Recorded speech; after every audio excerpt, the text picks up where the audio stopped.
Hello again. It's Sully and Rachel, the Sully and Rachel show.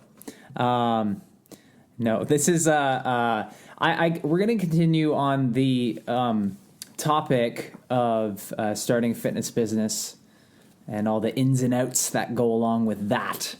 But we thought it'd be a nice change of pace, and it would be nice to not have to actually prepare anything for you guys. To just actually go over some anecdotes from training that we thought might help keep things in perspective for you, because we all encounter interesting situations, whether they be contains some levity or maybe are a bit on the more serious side. And I think it's just good for all of you listeners to know that it is a normal part of the business.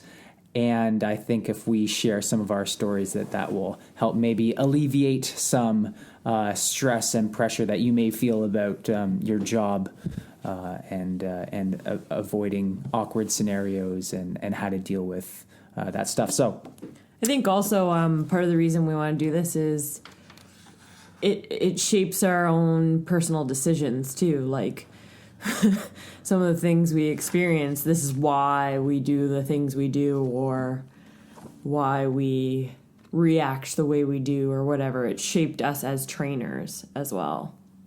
There's probably no better way to learn than observing the mistakes of others, and then hopefully you can also learn from your own mistakes, and hopefully those there aren't too many of those. And it's not necessarily mistakes; it's just growing pains. And not necessarily pains, just, you gain perspective with the more experience that you get. So we have, I think, 3 angles we'd like to take on this that will separate into separate, that's a redundancy, we'll separate into separate episodes. And those we'll focus on some funny stories. And then number 2, we'll focus on some more serious stories, serious implications, injuries, stuff like that.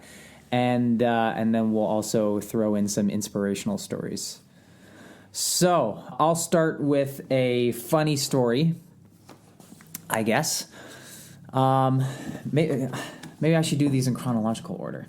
Now these are going to be addressing lots of different things that you may come into, that you may come across situations, in terms of like, how you might approach training someone, people who are new to the team, how you deal with client injuries that happen during a workout session, verbal altercations with clients. I would suggest at all times leaving politics out of the gym.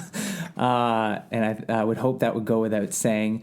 And I'm not going to touch on that today, but that's one other consideration. So back at in London, Ontario, where I'm from, I was training at a private gym there, and one of my coworkers, who had been there for a number of years prior to me, he was very much from the bodybuilding side of training, and so he was very much into training for volume and things like that. Lots of high rep sets. At the same time, still working on a strength-based progressive overload system as well, but definitely a lot of reps and volume-based. And so he did this thing where he would, when training clients, he would love to make them do like hundreds of calf raises. And Rachel has a theory as to why that may be, which now this trainer, very well developed, very tall guy, well developed. I'm not sure if he'd actually competed before, but he was definitely big enough that he could have. But his calves were a little lacking. And I suppose that he was, some fun was poked at him for that by the other trainers perhaps, and even by the boss from time to time. So I think maybe that's where that training method might stem from. But the other theory as to why he might have done that is that whenever he would have his clients do these hundreds and hundreds of calf raises, the volume of that would be so severe or such a shock to their calves that it would basically incapacitate them for the rest of the week, and they would have to cancel every time they would have to cancel their next session with him. And so I guess that was a way of getting off of work for that hour. Or not having to deal with that client. Yeah. Well, that's what I mean, right? So when it comes to your programming, I mean, you don't have to necessarily meticulously program every single little facet. So especially with beginners, I think it's good to set up a program to focus on one or two movements, and then the other smaller supporting stuff you can just kind of monitor and do on the fly. But and programming in general is going to help keep you from making these big jumps in volume or intensity that will cause this kind of grief to your clients. But in this case, I think it was like really intentional. I do. So, just keep that in mind when you're programming for people. They have their limits, as we all do as humans. Rach? Well, mine's more on the nutrition side. So like out of habit, we really got into a habit of like, what'd you eat before you came? Or just having that nutrition discussion with clients over the time you get to know them and discussing decisions that they can make. And this one training session, I asked my client what she ate before she came in, and she said a cinnamon bun. And I just looked at her and I was like, a cinnamon bun? Oh, it was gluten-free. It was gluten-free. A gluten-free cinnamon bun is no better than a regular cinnamon bun. It's the same thing. No, it's 10 calories less because it's gluten-free. Now, let me qualify this because this morning I had ice cream for breakfast. I had half a quart of ice cream for breakfast, actually. It was delicious. It was President's Choice Elk Crossing. All the peanut butter cups are clustered at the bottom. Actually, I was kind of pissed because when I started this quart of ice cream, I had got through the first 25% of the quart, and I had like one peanut butter cup. I was like, it better not be this way for the rest of this quart. But anyways, so... it bugs you so much you had to have it for breakfast just to find out. No, I just wanted it. Well, because I knew that I was going to put in a lot of time in the gym today. So what I would qualify here is that we're trying to get our clients into the habit of positively geared routine behaviors that help take them closer to their goals, and trying to get them to mitigate or attenuate some habits that they might have that have been clearly shown to take them further away from their goals over the last several years. So if they are prone to having a cinnamon bun every morning and then following that up with more sweets and stuff like that, and they don't exercise, which is going to be really the buffer here, or the if you're not exercising, it makes a big impact on how your body partitions its substrates that you're taking in through diet. And so what I would say here is that, obviously a cinnamon bun in and of itself is not a bad thing. If they're not doing any exercise in the day, and their habit is to eat sweets, and they are putting on weight every year because of this pattern of behavior, it's up to us to help them adjust that pattern of behavior so that they can reach their goals. And so this would just, if I had to kind of help give perspective on this, that's basically what Rachel was getting at there, is that obviously this person has a certain pattern of behavior that we'd like to modify, and it doesn't start with a cinnamon bun in the morning. Or correcting nutritional behavior by choosing the gluten-free over the regular cinnamon bun doesn't make it a wiser choice. I'm not saying like people don't need to avoid gluten. I'm saying just because it doesn't have gluten doesn't make it healthier. And if you wanted to debate that, fight me in real life. Because I will go toe to toe. We'll interview you on our podcast. Believe me, I've dug through the research thoroughly. So I also had this client who came to me for back pain, and he liked to lift heavy weights, but he was really struggling with his back, and he was a young guy. We would have been between 22 and 24 at the time, Sully and I.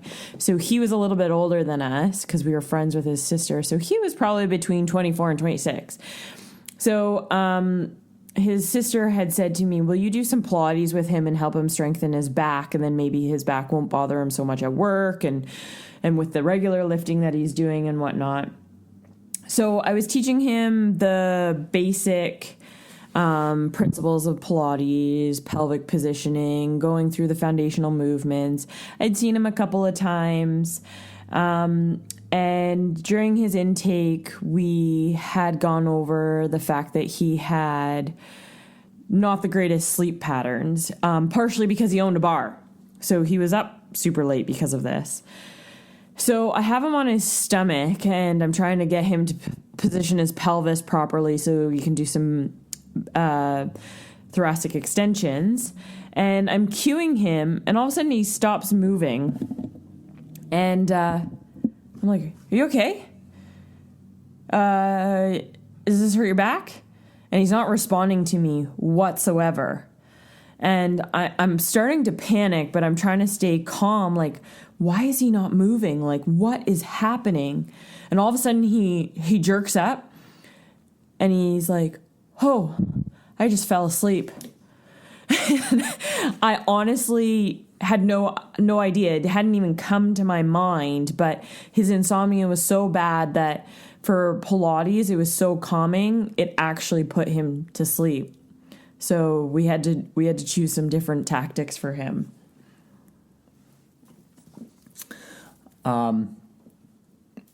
Sometimes you'll find yourself in a position in this line of work. Even if you're self-employed, you don't pick your hours. The clients pick your hours. You're at the mercy of when people want to train. And that means split shifts. That means first thing in the morning, last thing at the end of the day. And doing that habitually makes you damn tired. And you need to find time, anywhere you can get it, to take a nap. And so I think that there's probably some people who can relate to this. I'm speaking directly to those of you who know what it's like and know how comfortable it is to sleep on an exercise mat with a t-shirt under your head or something like underneath the table in the staff room. Underneath the table in the staff room. Or in the back of the building, maybe in a stock room or something. And just getting sleep wherever you can find it. Setting the alarm on your watch for like 45 minutes or like a couple hours before you have to train your next person. That was not the best part of the job by any stretch. That really sucked for me. Did you ever experience that, taking naps? I'm not a napper, so like sometimes if I came in and my client didn't show, or both of us were going into work, it was just easier for me to come in if you were starting, but I was starting an hour later. It just made sense for me to come in, and then I would hide underneath the desk and try and catch an extra 30 minutes or whatnot. But on a regular basis, one particular client would come in and be like, oh, she looks good this morning. He always told me I looked miserable because I was half awake. I really, really struggled when we had to open up the gym. Like being there for 5:30 in the morning, almost 5 days a week. Saturdays we opened at 8. So, but it got tiring, especially between the two of us, we had to close. So usually we were there till 10. So you're at the gym for 5:30 and you're closing at 10. And by the time you go home and eat dinner, so sometimes you'd wear that on your face. You tried not to, but you're so damn tired. You're just trying to go through the motions but the clients were always good about it. They just teased me. So maybe you have a funny anecdote about sleeping at work, and maybe you can share that with us. Just shoot us a message on the podcast page or through email. Rach, did you want to jump in with another one there? I when I first started at the very first Pilates studio that I got training at, I also worked administrative, I worked the reception, and this lady came in and she's like, "Oh, this is what I need.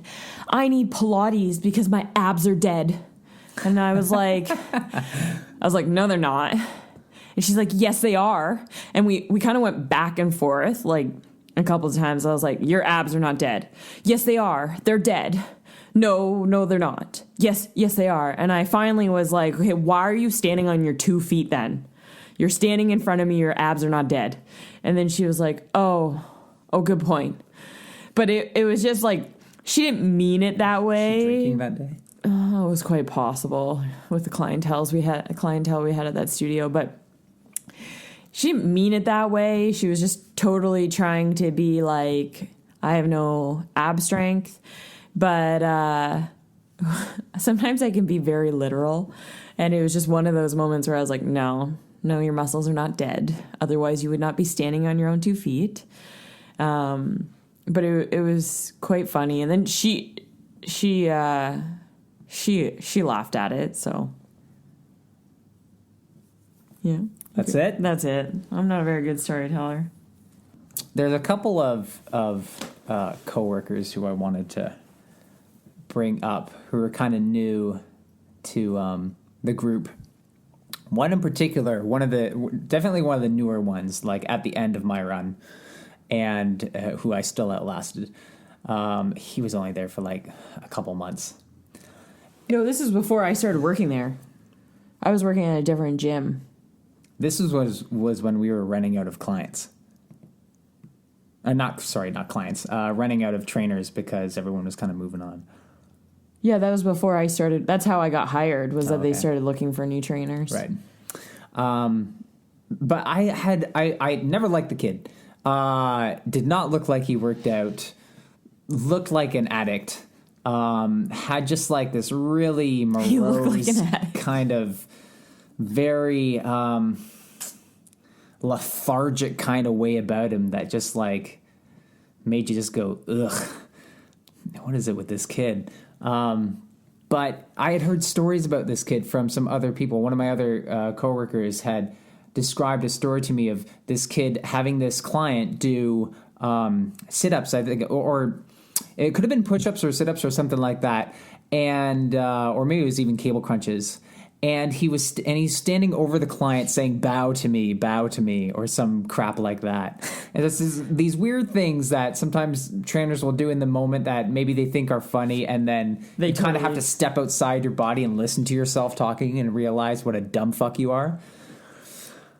And this was that kid to a T. Total trainer McDumbfuck. Never liked this kid. So, two things that happened with this guy. First, he, and I might mix the chronology of these two, but I'll go over the ambulance one first. So what happened with this kid was that he and another trainer were training in the front of the building, and they were with their respective clients, and he had his client doing some box jumps, which, of course, the inevitability was that his client bashed their shin in or whatever onto the box, and blood must have been drawn or something, because apparently he thought it was tragic enough to call the paramedics as opposed to resorting to the first aid training, which he should have possessed.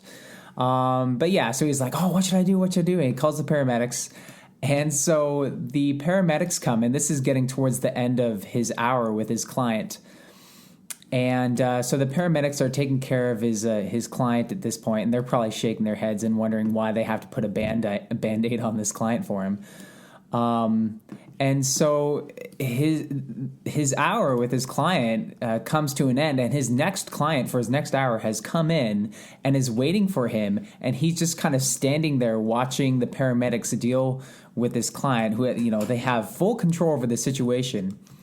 And so his coworker, the other trainer who was training the hour previous, is like standing there telling him, so-and-so is waiting for you. You have another client who you have to train. Like, what are you doing? They have it taken care of.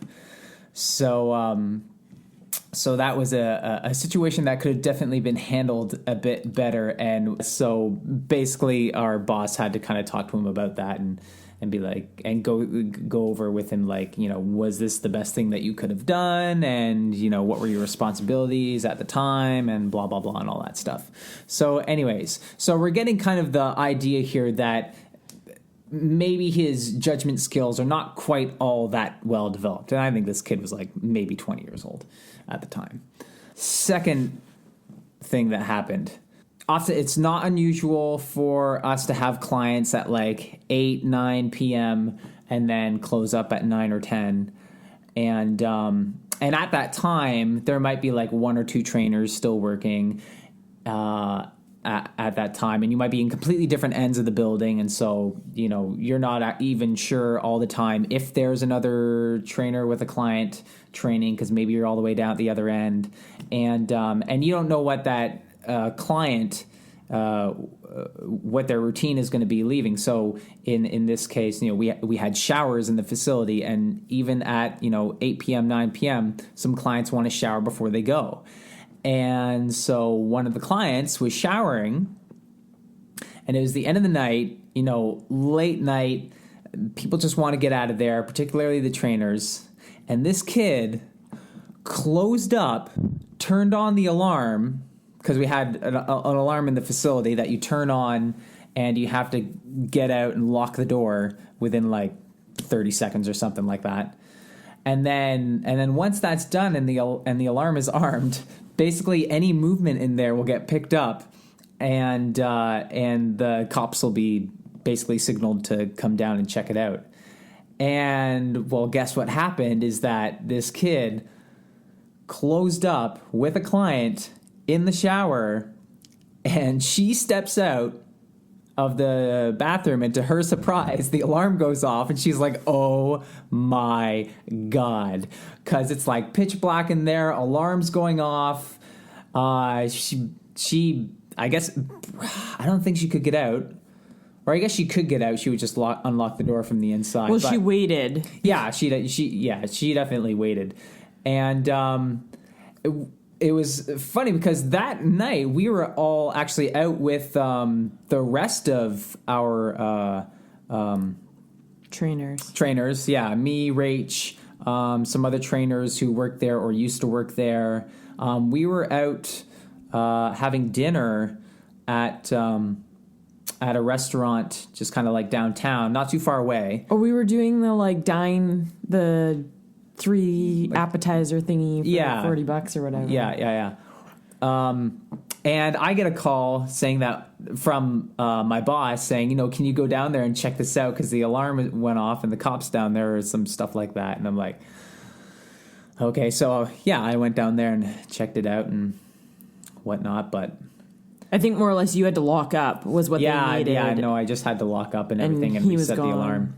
And so anyways, those 2 things ended up getting that particular trainer fired for good reason, because obviously he's had a hard time doing things right. He knew a lot of ways how to do things wrong. I was always nervous about that alarm. I always thought I was going to set it off myself. Okay, warning, I like fart jokes. Just in case I giggle. But in Pilates, there tends to be farting can happen. It's normal. But for some reason, so the studio I worked for, the owner, her dad was quite well known in the golf world, and she was trying to make some connections with some various golf instructors in town and whatnot. And there was this guy who owned a golf store, and she was trying to convince him to convince people who come into his store to take Pilates. So she offered him a free class. So she tells me that he's going to come take my class. In the same class, I've also got instructor trainers that I'm teaching as well. And so there's this exercise called rolling like a ball, and you literally like ball yourself up and you roll on your back, and then you're trying to balance onto your bum when you come forward. And so I'm teaching it to the class, and this golf instructor rolls back and he lets one rip, which that's normal. But what made the class stir was that he went, "Woo wee, hope that one's not a stinky one." And then the entire class broke out. And of course, I'm the instructor and I've got instructor trainers in there. So I have to like pull myself together. So it's kind of one of those trying not to react. And I just continue teaching. But people were full out busting a gut. This golf pro never came back. I don't even think the owner got a deal out of the whole situation because he was so embarrassed by the whole thing. But the girls, there were two who were doing the instructor training, and they came up to me and they said, "How did you not laugh?" And I said, I turned my back to all of you who were laughing and looked at the people who were not laughing and really tried to make myself serious. Because it's not that I didn't find it funny. I was not trying to embarrass the guy. Like, part of his reaction, the woo-wee, was he was embarrassed and he was trying to make light of it. But the fact that in an entire room of all women, he was the only man to top it off, sat there and laughed at him, was probably very embarrassing. So I tried my hardest. Should have just kept his mouth shut. I don't even know why he did it. You're supposed to play the ignorance game. You're like, oh, who did that? Well, and what was even better was that he actually plugged his nose and flapped his hand underneath his nose when he did the woo-wee. So it was like there was a visual and everything to the whole thing. Speaking of laughing at clients, and coming back to box jumps, man, that's a dangerous one. A lot of near-death experiences with the box jumps. Lots of shin scars. Definitely shin scars. I had this one client who was, I don't know, I guess you would say, quote unquote, middle-aged.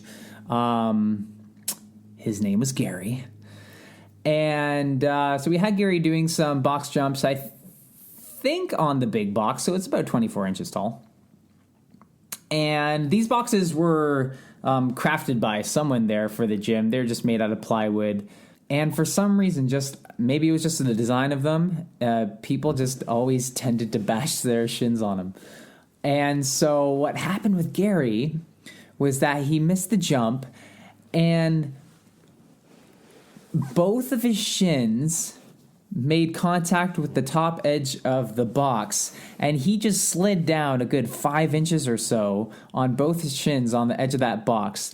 And his skin was left hanging on that box, and there were just this big red, like 5 inches long on both shins, all the skin and hair just taken off. And like a horrifying sight, right? One of these things where it's like you're thinking is just like the worst possible scenario, the worst possible outcome for whacking your shin on the box. Not just, like an impact and a bruise, but like you scrape it right down almost the entire length of your shins. And I could not keep from laughing for some reason. I was just busting a gut. And I think part of it was because he's such a lighthearted guy, and it was just, I don't know, maybe it was like one of those situations where you're watching like America's Funniest Home Videos and you see something that's clearly painful, but you just can't keep from laughing. And it was so uncontrollable that I had to say to him, Gary, I just want to tell you, I'm not laughing at you. I'm laughing at the situation. Or some shit like that. Whatever I could say to get myself off the hook there for laughing so uncontrollably. But, as opposed to, like I said, this was a bit horrifying for him mainly. But like I said before, this is not a reason to call an ambulance. You go to the back, grab the first aid kit, and you patch the guy up, and you continue with your workout. And you apologize profusely and hope that he comes back. Because these things do happen. They do happen, and it's the risk they take. Because we do get them to sign the waiver. Well, Sully's definitely not the one to call the ambulance. Before I started working at Elite, I used to train there as a client. And I had a similar incident where I was box jumping with Sully, and I hit my shin. Oh, it hurt. And he took me to the first aid kit. He handed me a Band-Aid, told me to stick it on top, took me back into the back room. We were training in the very back room of the gym. And he goes, okay, do it again. And I was like, what? You want me to keep doing this? And but the thing was, he helped me overcome the fear of it. Because it's like getting up and getting back on the horse. If I never did that, I probably never would have box jumped again. I would have developed a fear out of jumping, but now we've got box jumps in our, or we got boxes in our gym, and I jumped the high one, and it doesn't even faze me. But that time I was just kind of like, you want me to, excuse me? I think I'm done. But I wasn't allowed to leave until I did it. I have no empathy, that's why. It's cold. Cold-hearted. Let's talk about Professor Pervert. There was this professor who he mainly trained with one trainer before I started working there, and I think maybe she had gone away or something, and so they asked if I would train with him, and he ended up liking the training session. So when she came back, he trained once with her and once with me, and we kind of alternated. But we would often compare stories because he was, I think, in his 70s. He looked it too. He moved like he was 110. Well, he was very like forward flexed and tight through his thoracic, and he had like the best kind of toupee style hair. I don't know if it was actually a toupee, but it looks suspect. So this client, he would come in and he would tell us dreams, and they were the most outrageous dreams. And he also would tell us that he would have these dinner parties.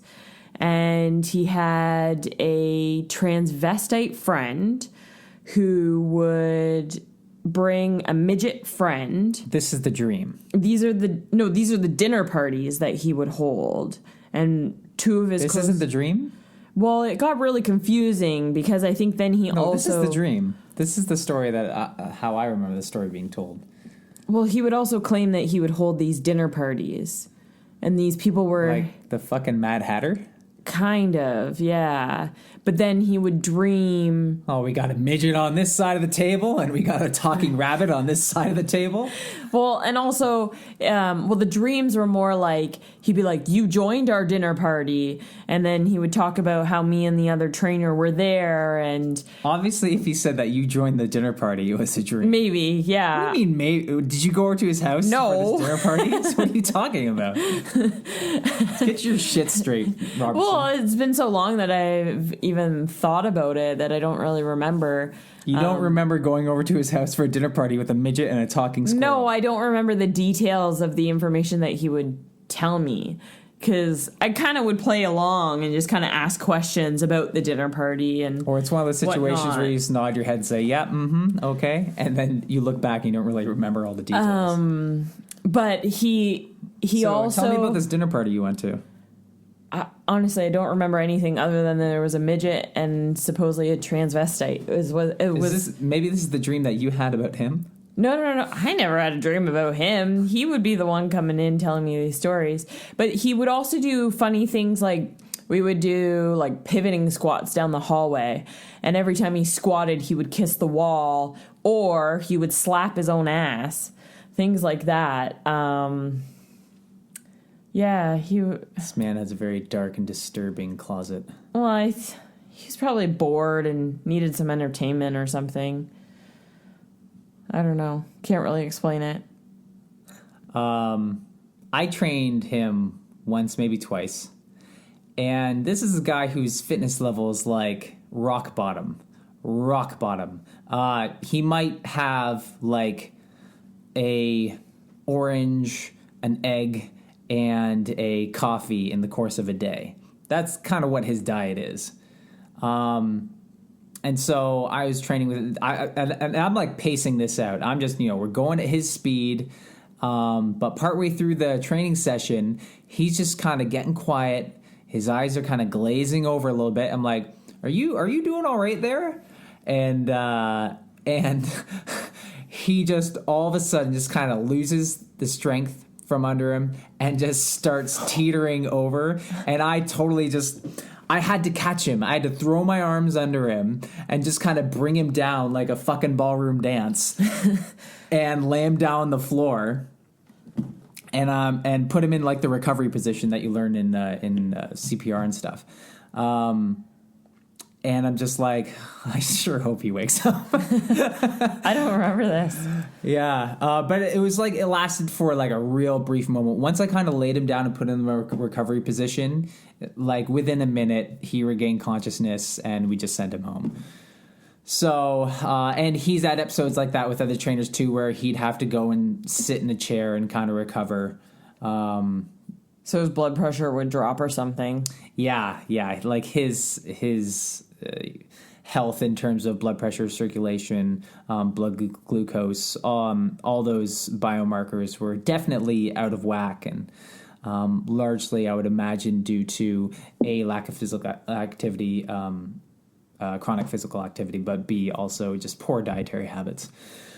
So those things will definitely happen. You got to watch out for those. They're few and far between, but every now and then you get that client who literally does everything wrong with regards to their body, and then that shows up during a session. Generally, exercise in and of itself won't typically cause an acute response, a negative acute response. It will usually just bring things to the surface, and that's an example of that.